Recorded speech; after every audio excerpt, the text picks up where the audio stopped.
Je parlais hier soir de héros en parlant des soignants qui ont réussi à développer des capacités de réanimation comme jamais dans l'histoire de notre pays. Songez juste à un chiffre, qu'il y a 7000 malades du Covid dans nos réanimations, alors qu'en temps normal, nous ne disposons dans notre pays que de 5000 lits de réanimation. Ça veut dire que nous avons été capables d'amplifier nos capacités de soins, de tout bouger, d'évacuer des patients d'un hôpital à l'autre, de faire appel à la solidarité de tous, d'activer la réserve sanitaire.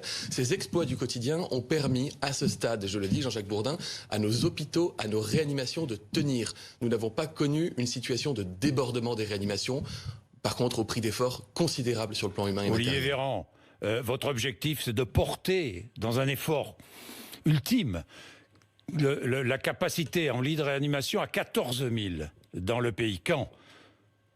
Fin avril ? Nous augmentons. Vous savez, en fait, on multiplie par 2 ou par 3 les lits de réanimation partout où c'est nécessaire. La région Grand Est, elle a été capable de multiplier par endroit par 3 le nombre de lits de réa. Ça veut dire qu'il y a des endroits où on a changé, transformé des blocs opératoires en lits de réanimation. Des endroits où on a construit des hôpitaux de campagne militaires en lit de réanimation. Il y a des endroits où on a été obligé de transformer des TGV en ambulances géantes pour pouvoir bénéficier d'autres places de réanimation.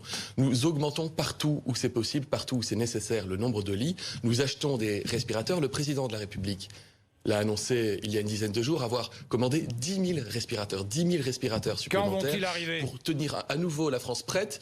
Pardon ? Quand vont-ils arriver ? Quand est-ce qu'ils vont arriver ?